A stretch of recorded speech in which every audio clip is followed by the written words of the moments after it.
Om Shanti. Corona काल में क्या प्रेरणाएं मिली सबको? नायब तुम बताओ पहले।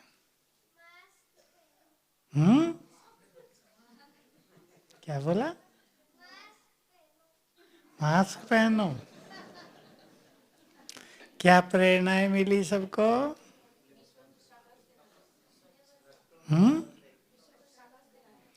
विश्व को हमारी सकाश की बहुत जरूरत होगी। नष्टो मोहा बनना है। और बोलो, कभी भी डॉक्टर साहब बैठी हैं। कभी भी नंबर लग सकता है, तैयार हो जाओ। और क्या प्रेरणा मिली बहनों को? बहुत अच्छे उत्तर हैं आपके। एक एक बोलो। अचानक का पाठ पक्का। और पीछे वाले बोले? अरे वाह वाह वाह। और साथ में रहना पड़ जाए परिवार के, वो भी आदत डाल लो।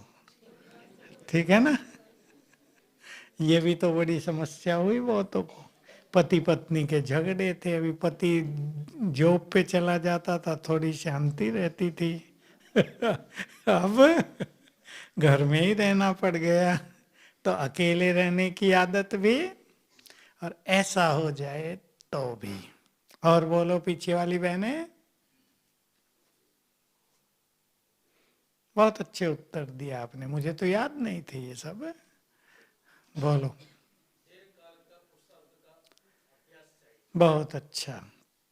लंबे काल का पुरुषार्थ वो काम आएगा, क्योंकि कोरोना काल में बहुत आत्माएं अच्छे पुरुषार्थी बन गए और ऐसे ही बहुत ढीले हो गए। बहुत लोग फोन पे लग गए, क्योंकि टाइम बहुत बच रहा था। क्या करें, टाइम पास करना मुश्किल हो रहा था, इसलिए डिप्रेशन की समस्या बढ़ गई, मानसिक रोग बहुत बढ़ गए। आज मैं सवेरे केवल आधा घंटा फोन खोल पाया, 5 फोन आ गए, सारे एक ही के। किसी को ज्यादा सोचने की आदत पड़ गई है, कोई भयभीत है, पता नहीं चल रहा क्यों डर लग रहा है, किसी की मेमोरी लॉस हो रही है, ओसीडी ओसीडी उसका नाम है। तो ये बहुत हो गया है और इसका प्रकोप बढ़ता जाएगा। तो हम सभी संतुष्ट आत्मा बने, नष्टो मोह बने। संतुष्ट किस किस में? क्या न मिले तो भी संतुष्ट।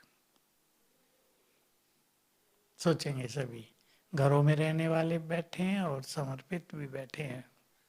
क्या क्या न मिले तो भी संतुष्ट।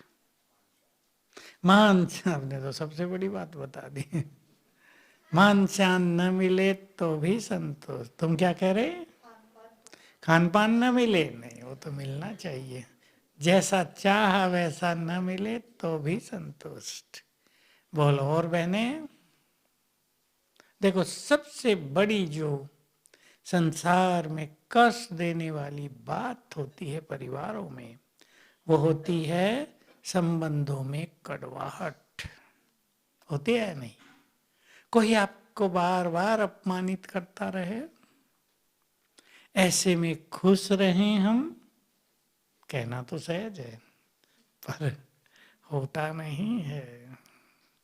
भावनाओं को ठेस पहुंचाता रहे, कोई आप पे गुस्सा करता रहे, कितना कठिन हो जाता है काम। क्या करें ऐसे में राजेश भाई? ऐसे में क्या करें? मंजिल ऊंची है, सहज काम नहीं है।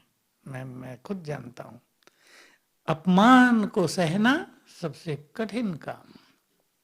किसी के क्रोध को सहते हुए खुश रहना, उसके लिए शुभ भावनाएं रखना बहुत कठिन काम। लेकिन हमें इसको सरल बनाना है। क्या करेंगे? बोलो रमेश बाबू। क्या करेंगे? लंबे काल के स्वमान का अभ्यास। और एक बात आप सबको याद दिला दूं, अपमान की फीलिंग उसको ही ज्यादा होती है जो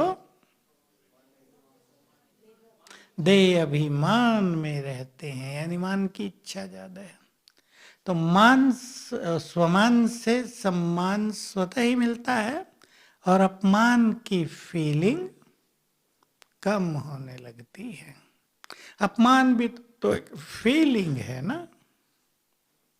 माँ का एक बच्चा उसे बुरा बोल रहा है, माँ ज्यादा माइंड नहीं करती, सहज ले लेती है, बच्चे हैं कोई बात नहीं, फील नहीं होता। लेकिन कोई और बोल रहा है, उसको हम फील कर लेते, इसने ऐसे क्यों बोला, ऐसा क्यों कहा। तो हमें इस बात पे बहुत ध्यान देना है कि हम अपने स्वमान बढ़ाते चलें और संतुष्ट आत्मा बन जाएं। संतुष्ट, हमें जैसे कुछ और नहीं चाहिए। आज की मुरली में था ये 2 शब्द, जानना था सो जान लिया, पाना था सो। अब क्या जानने के लिए फोन ढूंढे, फोन में क्या क्या माल भरा हुआ है, क्या जानेंगे। थोड़ा बहुत चलो जान लिया, लेकिन उसमें ही लगे रहना और कोई नई नई चीजें जानने का, तो जो असली चीज है वो छूट जाएगी। पाना था सो पा लिया, ये नशा हो जाए तो इस संसार में बहुत कुछ पाने की जो भाग दौड़ है वो भी थोड़ी ढीली पड़ जाएगी। और इस समय बुद्धिमान वही है, बोलो जो इस समय। बुद्धिमान तो सभी समय होते हैं मनुष्य, इस समय हम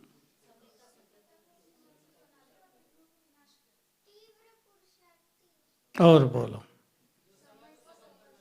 समय को सफल करे, साक्षी दृष्टा हो, कहीं स्वयं को उलझाए नहीं, सांसारिक इच्छाओं के पीछे न भागे। थोड़ा सा अगर कोरोना से अच्छी सीख ले ली है, मैं आपको तब की बात बताऊं जब हम समर्पित हुए। 52 साल मुझे हो गए, मगर मैं 50 साल पहले की एक बात सुनाता हूँ। तो किसी बहन ने अनुभव सुनाया, बहन समर्पित, तो बाबा से उसने साकार में कुछ प्रश्न किए थे अंतिम समय के बारे में, क्योंकि बाबा शुरू से ही अंत आ गया है, जल्दी करो अगली दिवाली नहीं आएगी, ये तो कहते आए। लोग सोचते हैं क्यों कहता था बाबा ऐसा, क्या ये गलत बोलता था या क्या। क्योंकि अगर वो ऐसा न कहता तो पुरुषार्थ न होता, ढीले हो जाते। और ये हमारी जो यात्रा है ना, ये बहुत लंबी है। अब देख लो महान आत्माओं ने कितना कितना समय साधनाएं की हैं, तो ये 2-4 साल में, 10-20 साल में भी पूरी नहीं होती। मामा सबसे बड़ी तपस्विनी, बहुत मेहनत की थी, 30 साल मेहनत की थी, बहुत ज्यादा। यानी मैं ये कह सकता हूं कि शुरू में वो ब्रह्मा बाबा से भी ज्यादा गहन तपस्या में थी। बाबा को तो और भी बहुत सारी बातें होती थी ना, लोग गुलामी कर रहे हैं, हंगामे हो रहे हैं, संभालना है सबको जो आ गए हैं, अनेक बातें होती हैं ना जिम्मेदार व्यक्ति को। मामा को ये सब नहीं था, जो कह दिया आत्मा का अभ्यास करना तो लग गए हैं। ब्रह्मा बाबा ने कितनी गहन साधनाएं की, तो संतुष्ट आत्मा हुए। लंबे काल की ये आवश्यकता होती है। तो उन्होंने बताया कि बाबा ने ये कहा था, एक घटना होगी, बहुत लोग मधुवन भागेंगे, वैराग्य होगा, फिर वो घटना शांत हो जाएगी, फिर बहुत लोग वापस चल जाएंगे, अभी कुछ होने वाला नहीं है। फिर कोई तेज पुरुषार्थी बन जाएंगे, कोई ढीले हो जाएंगे। फिर दूसरी घटना होगी, फिर कुछ लोग भागेंगे, तेज तपस्या करेंगे, फिर वो ठंडा हो जाएगा, फिर कोई लोग ठंडे हो जाएंगे। अभी कुछ होने वाला नहीं है, और ये क्रम चलता रहेगा। और इसमें से ही कुछ आत्माएं नष्टो मोहा बन जाएंगी, महान तपस्वी बन जाएंगी, वो आगे के काम करेंगे। तो तब तो हमारी कुछ ज्यादा समझ में नहीं आया था, कोई सीन ही सामने नहीं था। अब सब सीन देख चुके हैं हम।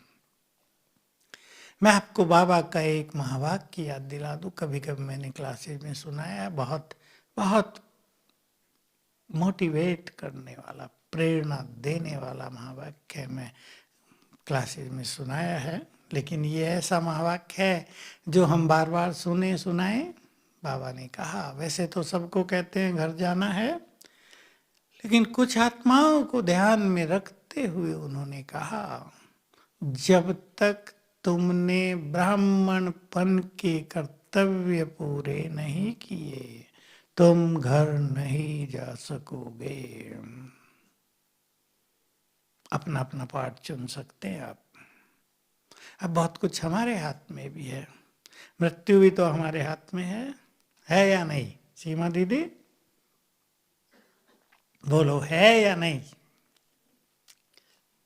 प्रश्न कठिन है। लेकिन मैं बाबा की दूसरी बात याद दिला दूं, 1 मास 2 मास पहले आई होगी, वरदान की लास्ट लाइन थी, जो अशरीरीपन का बहुत अभ्यास करेंगे, विनाश काल में उनका विनाश नहीं होगा, वे स्वेच्छा से देह त्यागेंगे। तो अपने हाथ में हो गई ना, थोड़ी सी तो है। योग बल से आयु भी बढ़ती है। और ये महावाक्य बहुत ही गुह्य है। तो किस किस को महान कार्य करने हैं? एक बहुत बड़ा महान कार्य, बहुत सारे होंगे, 10 तो गिन सकते हैं हम कम से कम। एक बहुत बड़ा महान कार्य है कि जब मान लो हाइड्रोजन बम, एटम बम छोड़ दिए गए, 5-7 करोड़ों लोग मर गए, आत्माएं कहाँ पहुंचेंगे?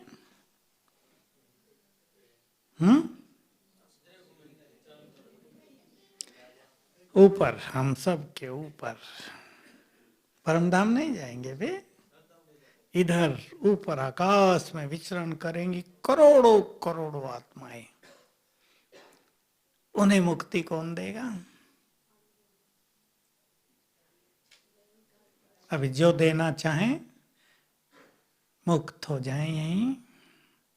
जब खुद मुक्त होंगे और दूसरों को मुक्त कर सकेंगे। खुद मुक्त होना ये अलग एक बड़ा सब्जेक्ट हो गया। हर चीज से मुक्त, पहले देह के बंधन से मुक्त, देह के अटैचमेंट से मुक्त, पहले अपने, दूसरों की बाद में। ये एक बड़ा काम होगा। प्राकृतिक प्रकोप जब बहुत होंगे, बाबा ने ये इशारे में कहा था कभी, प्रकृति इतना तूफान करेगी कि देखने वालों को लगेगा कि कुछ नहीं बचेगा। अब देखने वाला तो थोड़े ही एरिया को देख सकेगा ना, और दुनिया में क्या हो रहा है ये पता नहीं चलेगा, पर लगेगा ऐसा कुछ भी बचेगा नहीं।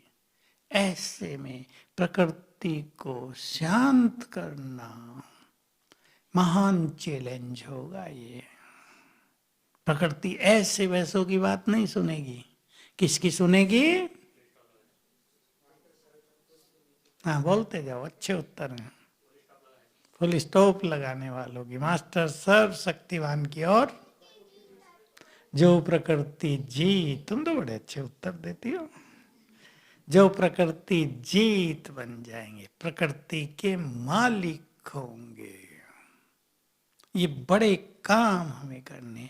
और तीसरा बड़ा काम जो अब देखा हम सब ने कोरोना में भी, अनेक आत्माएं हमारी तरफ देख रही थी प्यासी नजरों से। किसी को पता चला होगा, किसी को नहीं। भय का माहौल हुआ था।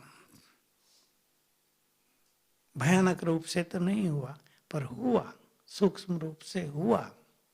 जिसके परिवार में एक को हो गया, भय हो गया। अब मुंबई जैसे शहर में जहाँ एक कमरा है, 8 लोग रहते हैं, कहाँ से डिस्टेंसिंग करेंगे वो? एक को हो गया, अब कहाँ जाएं? एक बड़ी भारी दुविधाएं हो गई। किसी को धन का अभाव हो गया, किसी के बिजनेस धंधे ठप हो गए, गरीब लोगों की गरीबी बढ़ गई, मानसिक रोग हो गए। हमें उनको वाइब्रेशंस देकर राहत देनी होगी। मनुष्य को एक सहारा फील हो जाए तो वो भूखा रहकर भी ठीक ठीक रह लेता है, भय उसका निवारण हो जाता है। लेकिन कोई उसे सहारा देने वाला ही ना हो।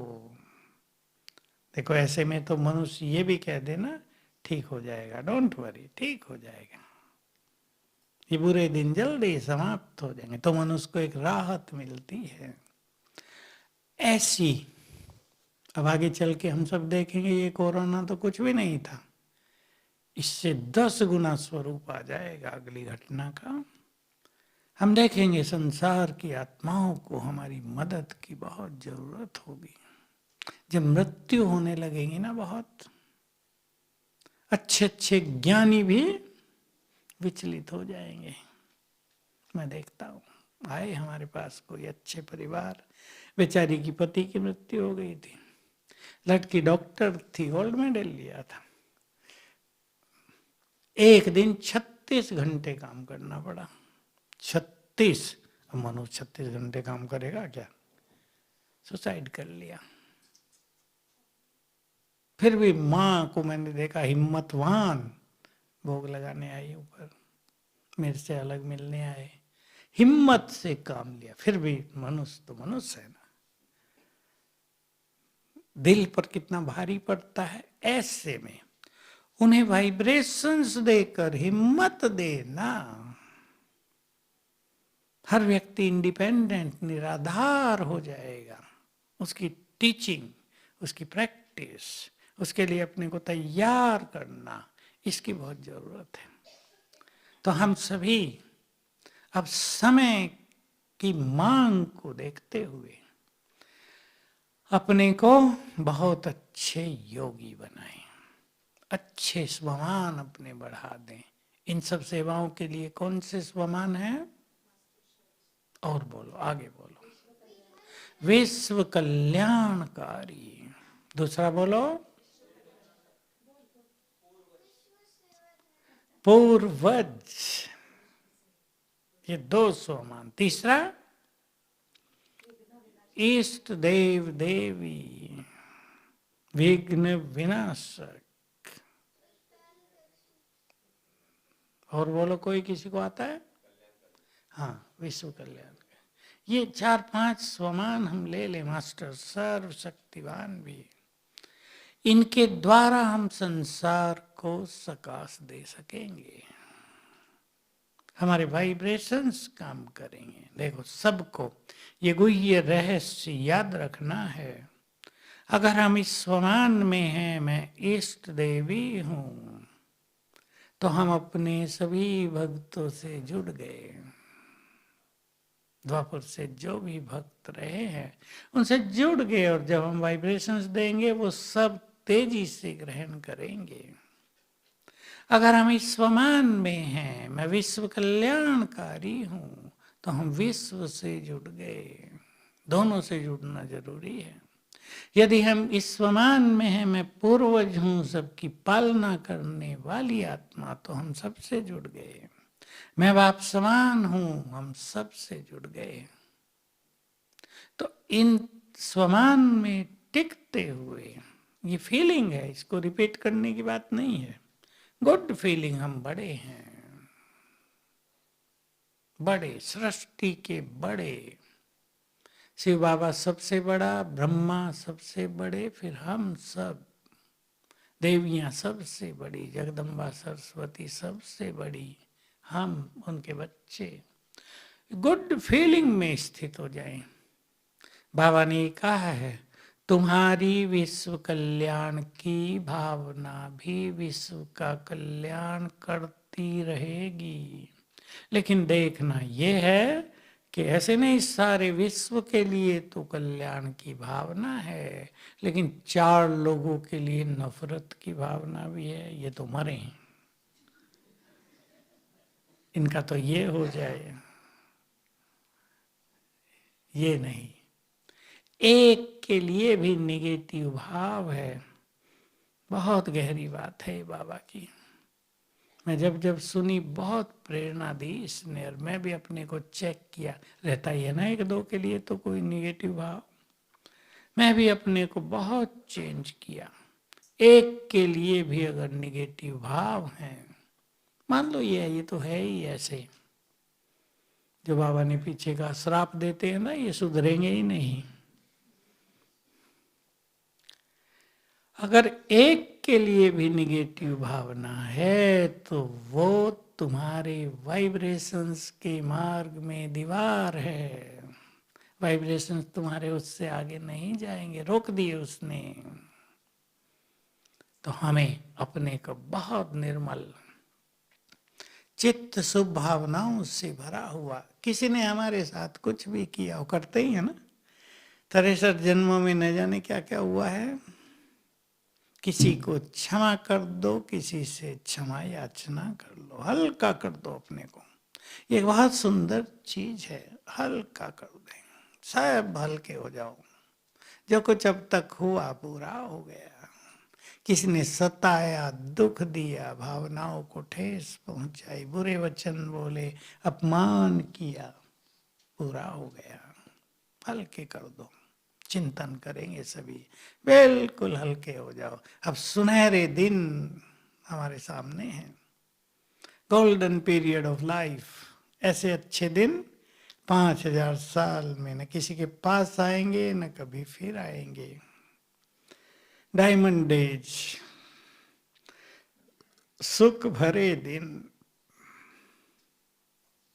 कितने सुंदर दिन हैं। इनके लिए हम अच्छे अच्छे शब्द बोल सकते हैं।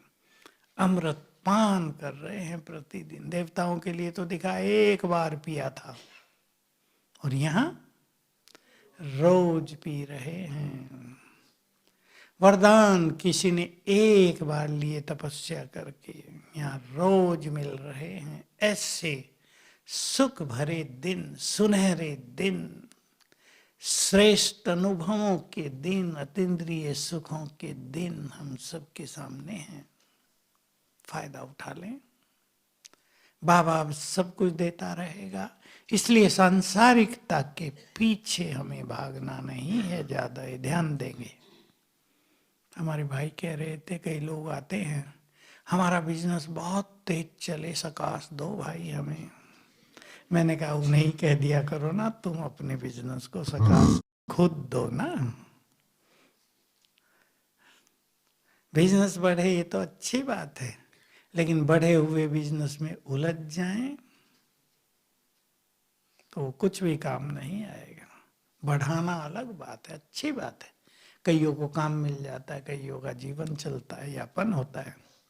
लेकिन उलझ गए तो गए। बहुत लोग उलझे ना एक चीज में, आपको किसी किसी को पता होगा। लोन ले लिया था बैंक से बहुत बड़ा, कुछ किया था, वो कोरोना आ गया, सब ठप। अब एक ही मार्ग बचा के सुसाइड कर लो, परिवार सहित। ऐसा हो गया बहुतों को, परिवार सहित खत्म करो अपने को। ऐसी दुर्गति बहुतों की हो गई है। इसलिए ऐसा विस्तार नहीं करेंगे जिसमें जीवन का सुख लेने की बजाय मरने का प्लान बनाना पड़े। नहीं, बहुत सुख है इस जीवन में, और अलौकिक सुख तो सब जानते हैं। भाग्यवान आत्माएं यहाँ आई हैं ये सुख लेने के लिए। तो सभी नष्टो मोहा होते चलेंगे। जो बातें आप सबने सुनाई, कोरोना ने हमें क्या क्या सिखाया, हर चीज से हम सीख ले लेते हैं ना, तो वो चीज हमारे लिए वरदान बन जाती है। हम उन दिनों को याद करके क्या करेंगे? हमें तो उनसे सीख कर आगे बढ़ जाना है। अच्छी अच्छी बात सीख लें। हमें अपने को योग्य बनाना है सबको देने के लिए। हमें हर चीज को सहन करने के लिए तैयार होना है, न जाने आगे क्या क्या आ जाए। बीमारी हो, दवाइयाँ ना हो, बीमारी हो, घर से बाहर न जा सके, बहुत चीजें आ सकती हैं। खाने पीने का कुछ भी न रहे। ऐसे में हम अपनी स्थिति को कैसे श्रेष्ठ बनाए रखेंगे? अच्छी तैयारी कर लें। और क्या याद रखेंगे खाने पीने के लिए? बाबा ने जो वचन दे दिया है, दाल रोटी भी और पापड़ भी और अचार भी, और जिसको लाल मिर्ची चाहिए वो भी मिलती रहेगी। प्योर घी भी चाहिए, वो भी मिल जाएगा आपको। लेकिन अगर स्थिति अच्छी होगी, क्योंकि ये सब चीजें हैं प्रकृति की देन। मुरली सबने सुन ली है बहुत सुंदर संडे को। ज्ञान धन याद है, अति गुह्य बात। ये सब धन और वैभव साधन प्रकृति की देन है। जिनके पास ज्ञान धन बहुत होगा, सब कुछ सहज मिलेगा। और सीधा बोल दिया, अगर सब कुछ मिलने में कठिनाई हो रही है तो ज्ञान धन की कमी है। तो इतने राज बाबा ने हम सबको सुना दिए हैं। इसलिए राजयुक्त रहकर अब आने वाले समय की सभी तैयारी करेंगे बहुत अच्छी। बाबा की मुरलियां चलती हैं बाबा के दिन, परसों फिर है। भाई मुझे तो यही फील होता है जैसे बाबा आते थे वैसी ही फीलिंग। हालांकि मैं बहुत बार अपने कमरे से बाहर नहीं जा सका, मुझे कोई तकलीफ हो गई थी, तो जो वहाँ चेयर हैं उन पे बैठना थोड़ा मुझे मुश्किल था। सोफे होते हैं तो पैर वैर इधर उधर करके बैठ जाते हैं। लेकिन अपने कमरे में भी ऐसा फील होता था बाबा आ गए हैं। क्योंकि हमने ये अनुभव बहुत किए मधुबन में। हिस्ट्री हॉल था, अब पार्टी आ गई 100, तो वहाँ बैठने को जगह नहीं, घर वाले सब बाहर बैठेंगे। टीवी का तो जमाना नहीं था, स्पीकर कहीं कहीं लगे हुए थे, एक किचन में था, सब जगह स्पीकर नहीं थे। मुश्किल से सारे यज्ञ में 4 स्पीकर होंगे, एक किचन में था। हम सब वहीं बैठ जाते थे। बिल्कुल वही गुड फीलिंग जो सामने आ रही है। अनेक बार हुआ होगा ऐसा।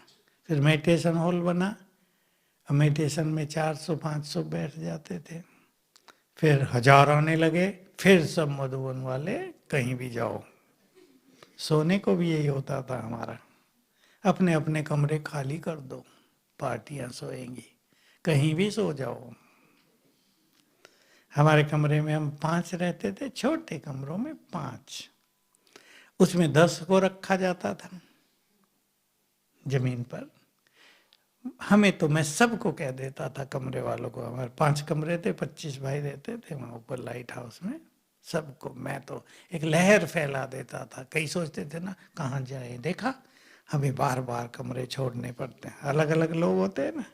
मैं सबको जरा थोड़ा जो समीप थे उन्हें बताता था कि हमारे छोटे से त्याग से अगर 25 लोग भगवान से एक्स्ट्रा मिलेंगे, 5 कमरों में 50 आ जाएंगे ना, 50 लोग हमारे त्याग से भगवान से मिलेंगे, तो समझते हो क्या होगा? समझ सकते हैं ना? हमारा त्याग हमारे लिए बहुत बड़ा भाग्य बन जाएगा। फिर सब खुशी से कहीं भी सो जाते थे। फिर हम लोग नहाना धोना भी कहीं भी कर लेते थे, उसी यज्ञ में जो पांडव भवन है, जहाँ आजकल केवल 200 लोगों को रखते हैं, वहाँ 1000-1200 तक भाई बहने रहे। देखो कैसे रहे होंगे। तो हमें अपने को पूरी तरह से आने वाले समय के लिए तैयार करना है। हम ऐसे मस्त बन जाएं, बेफिक्र बादशाह, सब कुछ अच्छा हो रहा है, अच्छा होगा, कुछ न है तो और आनंद। मैं एक डीएसपी की बात सुना देता हूँ। मैं भुज में गया जब ये भूकंप हुआ था, तो 3 बड़े ऑफिसर मिलने आए, एक एसडीएम, एक एडीएम और ये डीवाईएसपी। तो जो एसडीएम थे बेचारे, युवक था तो टेंशन में, कहीं भी रात को जाना पड़ता है, केस हो गए, भागना पड़ता है, न खाने का न सोने का, थोड़ा सा दुखी। ऑफिसर तो बन गए लेकिन मजा जीवन का चला गया। डीएसपी था, मैंने पूछा आपका क्या हाल है भाई? वो थोड़ा बड़ी आयु का था। कहा मैं एक कहानी सुनाता हूँ। जब भुज में भूकंप हुआ तो मैं घूमने के लिए मध्य प्रदेश गया हुआ था, और उसी दिन मैं लौट रहा था। सवेरे हुआ था 8 बजे। उन दिनों रेडियो ही होती थी। रेडियो पे समाचार हुआ, भुज में भयानक विनाश, कच्छ में भयानक विनाश हो गया है। अब मैं सोचा अब तो अकेले रह गए, मस्ती से जिएंगे। बड़ा खुश था। कहा भुज स्टेशन पे आई ट्रेन, वो रास्ते में दिख गया था 50 किलोमीटर से ही। टूट फूट मकान गिरे पड़े हैं, शमशान बने हुए गांव। पक्का हो गया अब तो कोई बचा नहीं होगा, अकेले मौज से जिएंगे। फिर भी उतरे स्टेशन पे, एक अटैची थी उठाई, सोचा मजे से तो जीना ही है, एक बार देख तो आऊं क्या हुआ है सबको, किसी ने संस्कार वंस्कार किया या नहीं। कहा मैं घर पहुंचा, 20-25 मिनट में घर पहुंच गया। देखा ये तो सब जिंदे हैं। मैंने कहा अरे फिर इनके साथ जीना पड़ेगा। मैंने कहा तंग रहते हो क्या? कि नहीं, बड़ा अच्छा है हमारा तो। वो उस एसडीएम को भी सिखा रहा था, मस्त रहना सीखो, क्या टेंशन लिए घूमते हो, तो सब चलेगा ना इन नौकरियों में। तो जो जिम्मेदार पोस्ट मिली है उसमें तो ये होता ही है, मस्त रहना सीखे, काम करना और कराना, भारी जिम्मेदारियों में हल्के रहना, मुस्कुरा के काम करना, ये सब सीखना होता है। तो मैंने कहा देखो हर एक व्यक्ति के अपने विचार हैं ना। वो ज्ञान में नहीं था, अभी कोर्स शादी किया था उसने। हम भी मस्त हो जाए, यहाँ रहेंगे तो भी भगवान के पास, जाएंगे तो भी उसके पास, यहाँ रहेंगे तो भी सेवा, खिलाएगा वो, हमें क्या चिंता करनी है। जिनकी चिंता भगवान कर रहा हो, क्या चिंता करें, चिंता से कुछ होगा क्या? बच्चे पढ़ नहीं रहे हैं, माताएं बड़ी चिंतित हैं आजकल, ये नई नई प्रॉब्लम आ गई ना। बच्चे पढ़ नहीं रहे, ऑनलाइन कहाँ पढ़ेंगे, वो तो पढ़ाई छोड़ के गेम शुरू कर देते हैं खेलना। माताएं दुखी होती हैं, ये पढ़ते नहीं, हम नहीं पढ़ेंगे। और जिन्होंने ज्ञान सुन लिया वो कहते हैं विनाश हो जाएगा, क्या पढ़ाई वढ़ाई करनी, और मुश्किल माताओं के लिए। तो ये सब बातें तो हैं, लेकिन मस्त रहना सीखना होगा। दुखी हो जाती है माताएं खास, बात थोड़ी प्रैक्टिकली है ना।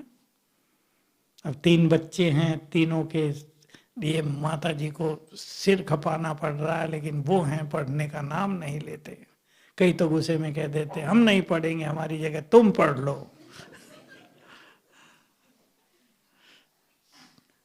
इन सभी को स्वीकार करके अपने घर के माहौल को खुशनुमा बनाएंगे। अब गूगल इलेक्ट्रॉनिक्स के साधन भी आ गए और बहुत उसमें इन्वॉल्व हो गए हैं, इसको कोई कुछ कर नहीं सकता ना। समय का प्रभाव है, उसके दुष्परिणाम जानते हुए भी कोई कुछ कर नहीं पा रहा है। मुझे तो युवक बताते हैं, कन्याएं भी लड़के भी, गंदी चीजें देख ली, बुरी आदतें पड़ गई हैं, बिगड़ गया है खेल सारा, ना पढ़ाई में मन लग रहा है, योग लगने का तो प्रश्न नहीं है, कंपटीशन देना था, बुद्धि स्थिर नहीं हो रही है, क्या करें अब इसमें। समय का ऐसा ही हो गया ना। इसलिए कुछ चीजों को स्वीकार करते हुए मस्त रहना सीखें। सीखेंगे क्या, क्यों, ये ना हो वो हो, इनसे मुक्त करते चले अपने को, जो है जैसा है उसमें आनंदित रहना है। ये एक बहुत अच्छी कला है ना, हम सब ने देखा ना। देखो आप सब भी के कॉलोनी वाले उधर ही रह गए अपने अपने घरों में, हम ज्ञान सरोवर में रह गए, ब्राह्मणों को देखने के लिए भी तरसते रहे, शांतिवन की लंबी चौड़ी सड़कें सूनी, मैं तो कभी कभी आता था, एसडीएम की परमिशन लेके आनी पड़ती थी, रास्ते में 2 जगह पुलिस रोकती थी। आते थे यहाँ तो कोई आदमी न मिले, किचन भी सूना पड़ा है, लेकिन स्वीकार करना पड़ता है ना।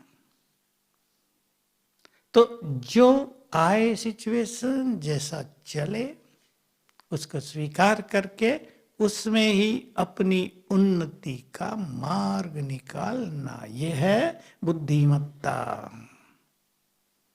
तो सभी बहुत अच्छा पुरुषार्थ करेंगे और हर मुरली से 2-3 बातें अवश्य सीख लेंगे। संडे की मुरली बहुत सुंदर चली है, और 30 जनवरी की अव्यक्त बाबा की मिलन के दिन की मुरली भी बहुत गुह्य थी। इन सब की अच्छी अच्छी पॉइंट्स निकालकर उन पे चिंतन, उनको अपना बनाएंगे, प्रैक्टिस में लाएंगे। तो योग में ज्ञान का, स्वमान का, ईश्वरीय नशे का बल साथ रहेगा। ज्ञान का बल भी बहुत जरूरी है। अगर अकेला योग करेंगे तो परिस्थिति कभी हिला भी सकेंगे, ज्ञान भी परफेक्ट होना चाहिए। अब हम 10 मिनट किसके लिए योग करेंगे? ये 10 मिनट का योग उस महान आत्मा के लिए समर्पित है जिसने अपना सब कुछ भगवान के लिए समर्पित किया था, तन दे दिया था। कितना यूज किया बाबा ने, 16-16 घंटे, 12-12 घंटे उसके तन में प्रभु जी सवार रहे। थका दिया ना। पावरफुल योद्धा बैठा हो घोड़े पे 16 घंटे, न खाने दे न पीने दे, थकेगा या नहीं? लेकिन ये बहादुर पावरफुल आत्माएं इन सब कार्यों में संपूर्ण सफल समर्पित रहे, इसलिए भगवान का बहुत प्यार इनसे है। अपने घोड़े से कौन प्यार नहीं करता।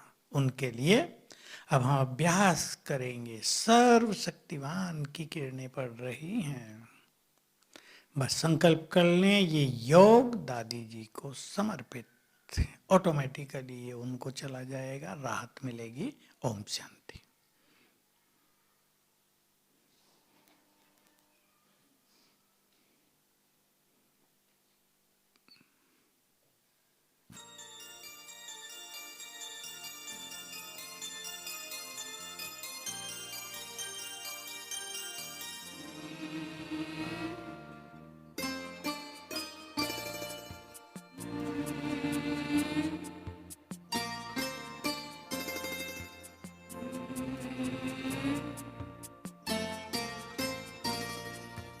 अपनी अनंत किरणें पाए सा पसारे,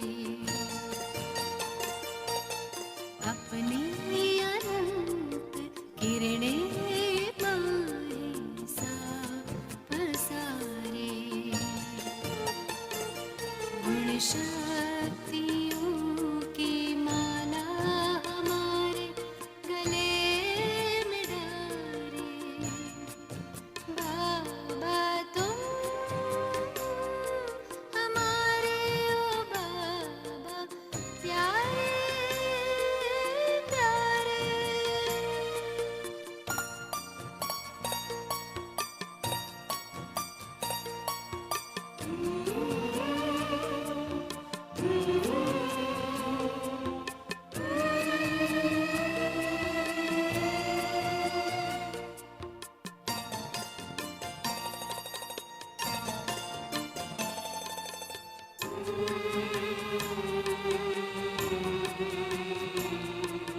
शीतल सी ये रश्मियाँ हम पर बिखर रही हैं,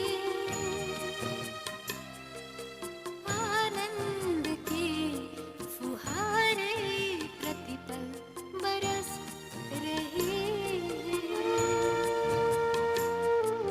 शीतल सी ये रश्मियाँ हम पर बिखर रही हैं,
जो बीज में है एक विशाल तरवर समाया, तुम में होकर लवलीन तुम सा स्वरूप पाया। जो बीज में है एक विशाल तरवर समाया, तुम में होकर लवलीन तुम सा स्वरूप पाया। अव्यक्त है अनूठे न्यारे ये नजारे, बाबा तुम हमारे ओ बाबा प्यारे प्यारे।